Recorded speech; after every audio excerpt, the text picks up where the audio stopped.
If you're like me, then you play games first and foremost because they make you feel something. Emotionally connecting to a story is very important to me. And when a game can tickle those tear ducts, I know I had a good experience. Here are my top 5 most emotional games. And please, do share your personal favorites. As a quick heads up before we go in, every game will be presented in 2 parts, one spoiler-free and the other diving into those endings. I will give you a warning before we go into those. Promise! Closer the Distance starts with the death of our protagonist's Connie's sister. Angie? Are you back? There are police at the door. Oh yes, it is that kind of list. I'm not pulling my punches. Living in the very small village of Yesterby, the tragedy of losing someone so young affects the whole community. Oh, screw you all. Son, stay away from me! Connie is convinced that she can still hear her sister's voice and that she's still connected to her. So she takes it upon herself to take care of everyone else, which is something that her sister used to do. Maybe I'm asking too much of you. No, I want to help. It's what you would have done. Some people want to leave after this tragedy, while others cling desperately to the promise Yesterby once held. Throughout the game, you take control of different people, sim-style, although their needs go way beyond personal hygiene. All of them were close to the deceased Angie. It's up to you to figure out their individual problems and steer them towards whatever their new lives without this rock of a person will look like. I loved this journey through someone's death being looked at from so many different sides and how these people take so many different roads towards healing. Going into spoilers now. Yesterby can end in very contrasting places depending on what choices you made. My guess, Yesterby will fall apart.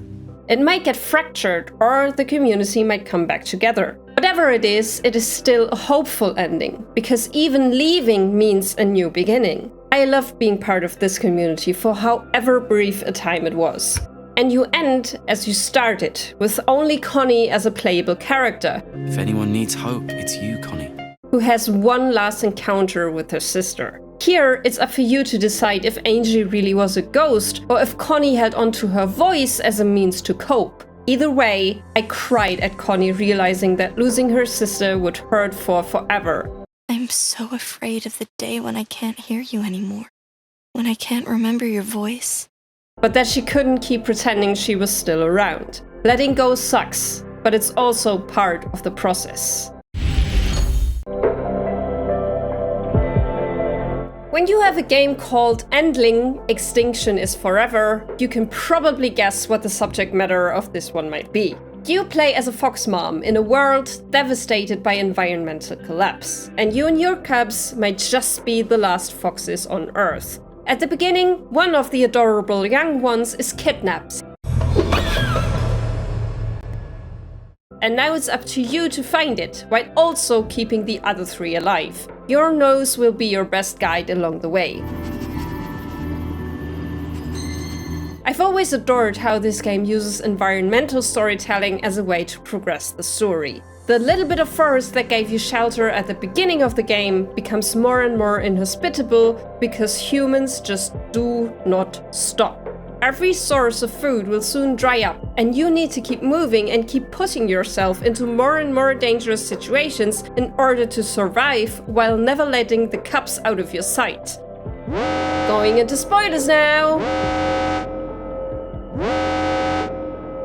Along the journey, you realize that the man who has kidnapped your precious baby has done so because he wants to save his own daughter by trading your cub for medicine. In the end, it's too late, and the daughter dies. He frees your cub while mourning his loss. There's barely any joy in this moment, because you're just 2 parents who wanted to save their children. And it's not over yet. There's one distinct bad guy during all of this. The Furrier, who's after your pelts. Literally. And just when you thought you might escape to a safer place, he shoots you. And your cubs are left to fend for themselves. I still remember ugly crying to this until my head hurt, and I will never forget the devastation I felt reaching this conclusion. I can only hope that we, as a society, someday decide that nature is precious and that we stop its destruction.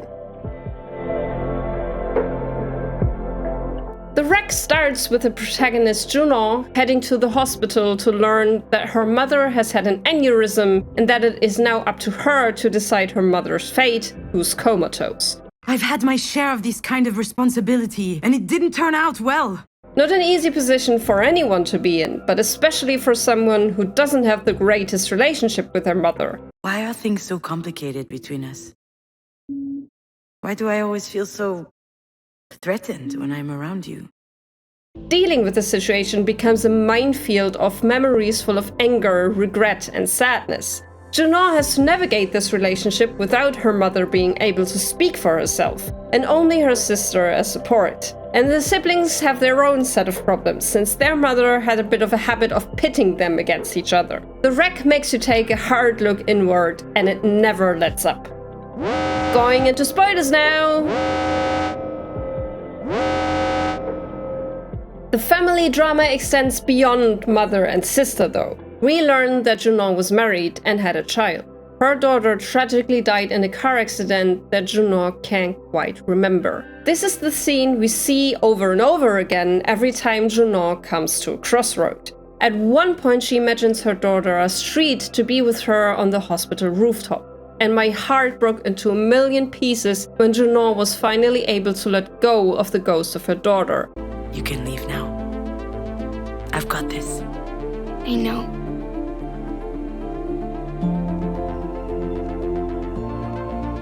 I love you very much, Mom. Only to be hit with the realization that it was actually Junon's mother's fault that Astrid was not wearing her seatbelt during the crash. I honestly did not see that coming, but it explains so much about why Junon was so angry towards her mother without even realizing it.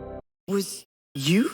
You knew, didn't you? The fight, the unlatched safety belt. I'm sure you remembered, and you didn't say anything. You just hung me out to dry with my feelings of guilt. They never had a good relationship, but after Astrid's death, Junon's mother Marie tried to be there for her in her own way, without ever telling Junon what had happened after she realized Junon couldn't remember the car crash in detail. I'm not sure that even after a year and a half of playing this game, I have fully reconciled with all the revelations and my feelings on them. This is the power that video games can have. Neva is the newest brainchild of the studio behind Gris, which is probably the game about the 5 stages of grief. This time around, it doesn't just focus on that, but more on the cycle of life and death. More specifically on the bond you create with pets. Of course, it starts out in the saddest way possible, because why not assault my tear ducts the first chance you get? You play as Elba, who, together with her pet wolf cub Neva, goes out to fight the corruption that seems to be slowly killing their land. The game mixes platforming and fighting in a beautiful way, and the art is just out of this world. Please, whoever is responsible, come and paint a mural on my wall. I need it. Going into spoilers now! As soon as the intro was done and I saw the chapters had seasonal names, I knew what was going to happen. The metaphor was obvious, but still part of me hoped it would end differently than I knew it would. I tried to will away the inevitable death of my wolf partner.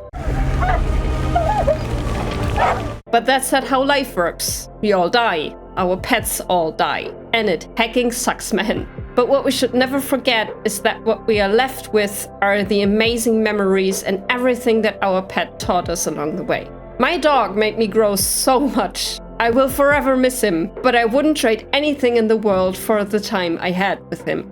And that's also how I feel about the game. I knew what I was getting myself into considering Nomada Studio and Gris. I knew it would make me sad, but I wouldn't want to trade my time with it. I loved the experience. Death is part of life, and there is beauty in that.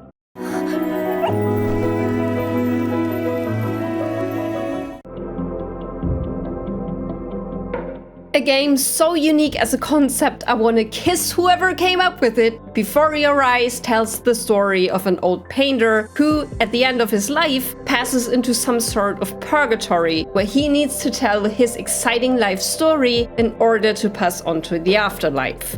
If she's impressed, I get paid the big coin, and you get yourself a spot in her magnificent city. He sets out to do so, starting at his earliest childhood memories. But every scene lasts only as long as we can keep ourselves from blinking. Because the unique twist of this game is that it uses your webcam to track your eyes. You're going to jump forward in time. Could be a second, could be 5 years. And I wholeheartedly recommend that you play it in the intended way. I think this is an incredible representation of how memories work and how quickly we can lose a thread when thinking about our past. We never really get to see the full story again, just glimpses. And I'm still blown away by this idea. Going into spoilers now.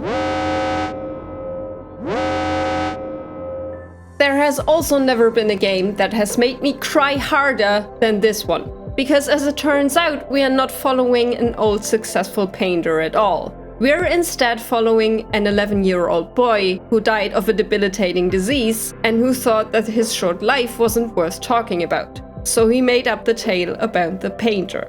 That reveal breaks my heart every time. But grand words and stories, I think they may be overrated. And when we see his mom sitting beside his bed, hearing her tell the tale of why his life mattered, even though it was so short. Because he'd already lived a great life. A full life. And he was everything he needed to be. Just as he was. I just want to melt into a pile of tears. Sometimes life really sucks, and people who do not deserve it go way too soon. But their lives were never meaningless. This little boy meant so much to his parents and his friend, and he will live on in their memories. And of course, he gets to move on to the afterlife. She accepts. Close your eyes now, and keep them closed. She's gonna let you